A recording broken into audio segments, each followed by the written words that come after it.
স্টাদ Luis দোসেতে এই ম্যাচটা PSG হয়তো জেতার কথা ছিল না যদি না দেসিরে দুয়ে নামতেন। দেসিরে দুয়েকে নামতে হয়েছিল ওসমান দেমবেলের ইনজুরির কারণে। দেসিরে দুয়ে এসে ম্যাচটা পুরোপুরি চেঞ্জ করে ফেললেন আশরাফ হাকিমি এবং দুয়ে মিলে ফাইনালি মনাকোর ঘরের মাঠে এই সিজনে পিএসজি হারাতে পেরেছে, যেখানে তাকুমি মিনামিনোর গোলে আগে পিএসজি কে হারতে হয়েছিল লিগ 1-তে।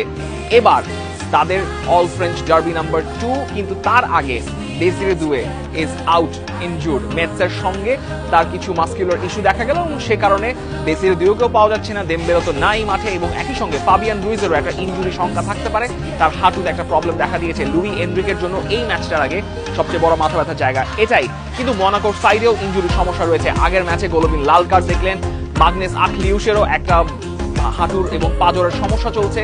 সবকিছু মিলে একটা ইনজুরি র্যাভেজ ফ্রেঞ্চ ডার্বি আপনি দেখতে যেতে পারেন। যেহেতু ম্যাচটা প্যারিসের ঘরের মাঠে, আপনি এখানে বড় কোনো অ্যাক্সিডেন্ট এক্সপেক্ট করবেন না।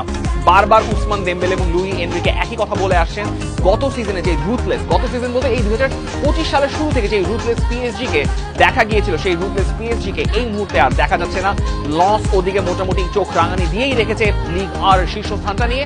চ্যাম্পিয়ন্স লিগে এই মুহূর্তে হোঁচট খাওয়াটা পিএসজির পক্ষে একদমই নেগোশিয়েবল না, যেখানে তারা অলরেডি কুদে ফান্স থেকে বাদ পড়ে গিয়েছে। This is do or die situation for Luis Enrique and PSG, এবং আপনি এক্সপেক্ট করবেন পিএসজির ঘরের মাঠ প্রাসে মনাকোকে পিএসজির পক্ষে অন্তত হারানোটা সম্ভব।